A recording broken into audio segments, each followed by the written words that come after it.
여러분 안녕하십니까? 전국적으로 코로나19 신규 확진자가 7만 명을 넘어선 데 이어 지역에서도 5천 명대로 급증했습니다. 일주일마다 확진자 수가 2배씩 늘어나는 더블링 현상이 뚜렷한 상황인데요. 확진자 급증 소식이 연일 전해지고 접종 대상이 확대되자 병의원에도 4차 접종을 하려는 시민들의 발길이 늘었습니다. 김윤미 기자가 보도합니다.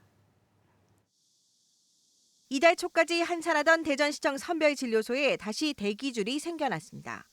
매일 1,000명이 넘는 확진자가 쏟아지자 PCR 검사를 받으려는 가족 등 밀접 접촉자들이 몰리는 겁니다. 전국적으로 신규 확진자 수는 7만 명대, 대전이 2,000명에 육박했고 세종도 500명대, 충남은 2,700여 명으로 지역에서도 5,000명을 넘어섰습니다. 통상 검사 건수가 줄어드는 주말 효과가 사라진 점을 감안하더라도 재유행 속도가 예측을 뛰어넘는다는 분석입니다. 실제 월요일을 기준으로 대전의 확진자 통계를 분석했더니 지난달 말 200명대를 시작으로 일주일 간격으로 정확히 2배씩 증가하는 더블링 현상이 확연히 드러납니다.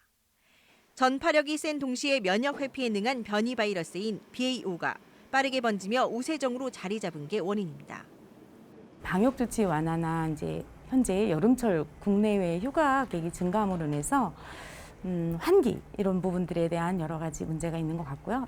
예방접종 면역 효과가 감소돼서 재유행 규모와 기간이 예상을 웃돌 수 있다는 우려 속에 접종률이 8% 안팎으로 저조했던 4차 백신 접종도 변화 조짐을 보이고 있습니다. 개봉한 백신을 폐기해야 할 정도로 접종자가 없었던 병의원에도 최근 접종자들의 발길이 예약도 늘었습니다. 불과 이제 일주만 해도 저희가 백신 맞으러 오신 분이 3명이나 4명밖에 안 되셨는데 오늘 같은 경우는 20명 정도가 이제 오셨거든요. 8월 달부터 이제 예약이 되는데 예약도 지금 많이 늘어가고 있는 것 같고. 휴가철이 끝나는 다음 달 중순 방역 당국이 예측한 하루 확진자는 25만 명 안팎. 확산에 대비해 지자체가 선별 진료소를 늘리고 병상 확충과 생활치료센터 준비에 나서는 등 대책 마련에 속도를 내고 있지만 사회적 거리 두기 등을 뺀 자율 방역만으로는 한계에 부딪힐 거라는 우려도 여전합니다. MBC 뉴스 김윤미입니다.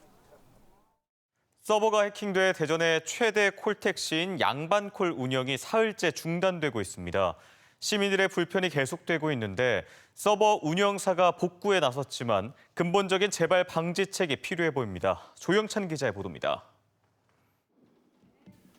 개인 택시 2,930대 가입돼 대전의 최대 콜택시인 양반콜 서비스 센터. 갑자기 이용이 안 된다는 시민 문의가 폭주합니다. 저희 서버 오류로 인해서 콜 배차가 안 되는데요. 혹시 다른 콜택시 이용해 주시면 감사하겠습니다, 고객님. 양반콜 하루 이용객이 5천 명을 넘는 만큼 사흘째 계속된 콜 중단에 답답한 건 택시 기사들도 마찬가지입니다. 우리도 답답하죠. 이거 안 되니까 답답한 뿐이에요. 뭐 어떻게 우리가 손댈 방법이 없잖아요. 지난 17일 새벽 2시부터 양반콜 서비스가 갑자기 중단됐습니다. 대전시는 양반콜에 콜비 보조금을, 양반콜이 운영사에 운영비를 지급하는데 운영사 서버가 외국인 해커의 랜섬웨어 해킹을 당해 이용객 호출 접수 프로그램이 차단된 겁니다. 운영사 측은 하루 이틀이면 시스템 복구는 가능할 것이라고 밝혔지만 함께 운영이 마비된 부산, 강원 등 전국 30여 개 콜 서비스의 데이터 복구에 시간이 걸리고 있다고 해명했습니다. 스마트폰 조작에 서툴러 플랫폼 택시를 이용하기 힘든 교통 약자를 위해 일정에게 콜비를 보조금으로 지원하는 대전시도 난감한 상황에 빠졌습니다. 양반 콜센터를 거쳐 운영사에 보완책을 촉구하는 것 말고는 뾰족한 수가 없다는 게 문제입니다. 백업의 이중화라든가 방화백을 더 설치한다는 그런 계약 조건에 의해서만 저희들이 보조금을 지급할 예정입니다, 앞으로는. 양반콜과 한비콜, 한밭에스콜 등 대전의 콜택시 8,600여 대에 지원되는 콜비 보조금만 매년 8억여 원. 교통 취약계층을 위한 최소한의 안전장치인 만큼 진화하는 해킹과 시스템 불안에 대비한 근본적인 운용 대책이 시급합니다. MBC 뉴스 조형찬입니다. 군대 안에서 자행된 성폭력과 2차 가해로 커다란 사회적 공분을 일으켰던 고 이해람 중사 사망 사건. 아직 충격도 가시지 않았고 현재 특검 조사까지 진행되고 있는데요. 이 사건이 벌어졌던 서산의 공군 제20 전투비행단에서 또 여군 부사관이 숨진 채 발견됐습니다. 이승섭 기자입니다. 군부대에 경찰이 진입하고 뒤이어 군사경찰이 들어섭니다. 오늘 오전 8시 10분쯤 충남 서산에 있는 공군 제20 전투비행단의 영내 숙소에서 21살 여성 하사가 숨진 채 발견됐습니다. 평소 출근을 함께 하던 동료 부사관이 인기척이 없는 숙소에 동료들과 함께 들어갔다가 숨진 여군을 발견한 것으로 알려졌습니다. 숨진 여성 간부는 지난해 3월 임관한 뒤 이곳으로 발령받아 1년 넘게 근무해온 것으로 전해졌습니다. 부대 측은 지금까지 유서나 타살 혐의점은 발견되지 않았고 숨진 여군 간부와 관련한 공식적인 상담 기록도 없다고 밝혔습니다. 해당 부대는 지난해 5월에 숨진 고 이해람 중사가 성폭력을 당했고 그 과정에서 2차 가해와 사건 은폐, 외압 등 여러 의혹이 제기되면서 특검 조사가 진행 중인 곳입니다. 여기 아침에도 그때 갔다고 여기 별개니까 모르죠. 이번 달부터 군 인권보호관 제도를 시작한 국가인권위원회는 조사관을 현장에 급파해 부검을 포함한 조사 과정에 입회할 예정입니다. 현재 공군본부 소속의 수사단이 사건 경위를 파악하고 있는데 성폭력 등의 범죄 혐의점이 발견되면 민간 경찰이 사건을 넘겨받아 강제 수사에 나서게 됩니다. MBC 뉴스 이승섭입니다. 요즘은 어린 학생들도 스마트폰을 많이 사용하죠. 보행 중 스마트폰 이용은 교통사고 위험이 높은데 어린이 보호구역 안에서 어린이들의 스마트폰 사용을 제한하는 시스템이 시범 도입됐습니다. 김광현 기자가 보도합니다. 수업을 마치고 나오는 초등학생들이 스마트폰을 보며 걸어갑니다. 스마트폰 보급이 늘면서 어린 학생들의 스마트폰 사용이 크게 늘고 있는데 특히 어린이들은 키가 작고 시야가 좁아 사고 위험이 높습니다. 스마트폰 관련 교통사고도 최근 5년 사이 2배 이상 증가했습니다. 이처럼 계속 발생하는 사고를 막기 위해 바닥 신호등을 설치하거나 학교 주변 불법 주정차 단속을 강화하고 있습니다. 또 스쿨존에서 학생들이 휴대전화를 사용할 수 없도록 하는 방안도 도입됐습니다. 충남 아산의 한 초등학교 인근. 스쿨존을 지나자 스마트폰을 아예 사용할 수가 없습니다. 블루투스를 활용해 걸어가고 있는 학생들의 스마트폰 사용을 제한하는 시스템이 작동한 겁니다. 신호등 앞에서 핸드폰을 많이 했는데 이 어플이 깔리니까 핸드폰을 더 조금 볼 수 있어졌어요. 위급 상황에 대비해 전화나 문자는 할 수 있도록 보호자가 세부적으로 설정할 수도 있습니다. 혹여 사고라도 날까 걱정하던 부모들의 반응도 좋습니다. 아이가 또 핸드폰을 또 많이 하고 가고 그래서 많이 걱정이 됐었는데 전화나 문자는 사용할 수 있게 할 수 있고 다른 어플들은 잠가놓고. 이 서비스는 아산 지역 2곳 등 전국 4개 지역의 초등학교에 설치됐습니다. 아산시는 서비스의 효과를 분석해 더 많은 학교로 늘려갈 계획입니다. MBC 뉴스 김광현입니다. 어제 저녁 8시쯤 당진시 수청동의 한 인도에서 길을 가던 12살 아이가 맨홀에 빠져 다쳤습니다.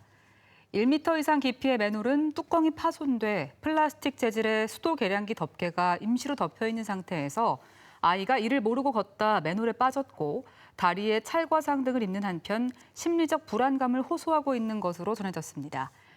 당진시 관계자는 인도 옆 공터가 주차장으로 활용되면서 차량의 하중을 이기지 못해 맨홀 뚜껑이 파손된 뒤 누군가 신고하지 않고 임시로 맨홀을 가려둔 것으로 추정된다며 현재는 안전 조치를 했다고 밝혔습니다. 세종시 의회가 내후년 착공 예정인 국회 세종이사당의 원활한 건립을 위해 특별위원회를 구성할 전망입니다. 상병원 세종시 의회 의장은 기자 간담회를 통해 지난 3대 시의회 때 가동했던 행정수도 완성 특별위원회 같은 형태의 특위를 구성할 계획이라고 밝혔습니다. 이는 최근 정부가 예산 절감 등을 이유로 대통령 세종집무실에 정부 세종청사 중앙동 입주 계획을 바꾸는 등 변수에 대비하려는 포석이라는 해석이 나오고 있습니다. 민선 8기 첫 대전시 구청장 협의회장에 서철모 서구청장이 선출됐습니다. 오는 2024년까지 2년간 임기를 맡은 서철모 대전시 구청장 협의회장은 5개 자치구간 교류 협력과 함께 공동사업을 발굴 추진해 시민들의 더 나은 삶을 위해 힘을 모으겠다고 협력 의지를 강조했습니다. 정부 세종청사가 디지털 청사로 전환을 추진합니다. 행정안전부는 오는 2023년 4월까지 가상 공간에 정부 세종청사를 구현하고 아바타가 시설을 점검하는 등 정부 세종청사의 인공지능 통합 관제 시스템을 구축할 계획입니다. 또 통신사 이동통신망과 별도로 전용 주파수를 쓰는 이음 5G를 적용하고 청사 안팎 2,000여 개 CCTV 영상을 AI로 분석해 이상을 감지하는 서비스도 구축하게 됩니다. 국민의힘 대전시당 위원장에 이은권 중구 당협위원장과 조수연 서구갑 당협위원장이 출사표를 던진 가운데 치열한 기싸움이 벌어지고 있습니다. 오늘 대전시당에서 토론회가 열린 가운데 이은권 후보는 민감한 문제에 당이 분열되는 모습으로 비칠 수 있다며 불참했고 조수연 후보는 정견 발표에서 젊고 강한 시당, 세대 교체를 강조하며 책임 당원의 지위 향상과 사기 진작을 약속했습니다. 신임 대전시당 위원장은 대의원을 대상으로 한 모바일 투표와 ARS 투표 결과를 합산해 오는 22일 선출됩니다. 경남과 전남 지역에서 대나무에 꽃이 핀 뒤 집단 고사하는 현상이 발생해 산림청 국립산림과학원이 실태 파악과 원인 규명에 나섰습니다.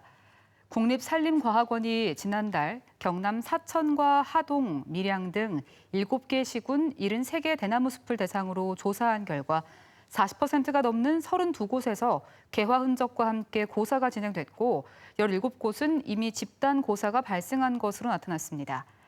과학원은 대나무 숲이 오래돼 양분 부족 현상인지 아니면 겨울철 동해나 봄철 건조 등 기후 변화가 원인인지를 놓고 연구를 진행할 예정입니다.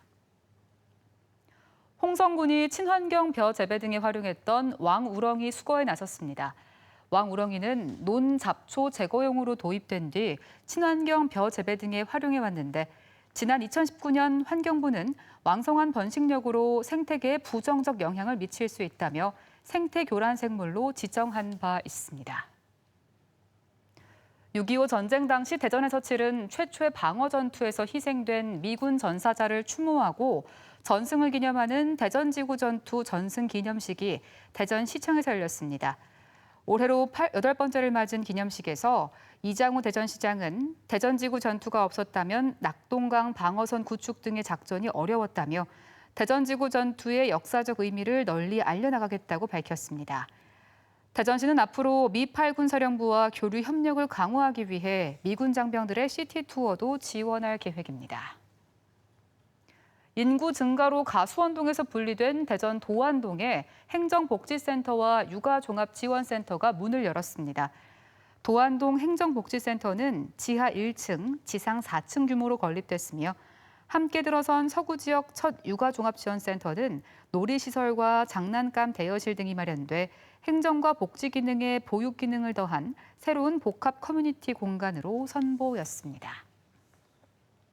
코로나19 여파로 온라인으로 진행됐던 세종시 조치원 복숭아 축제가 3년 만에 대면 행사로 치러집니다. 대전이었습니다. 고맙습니다.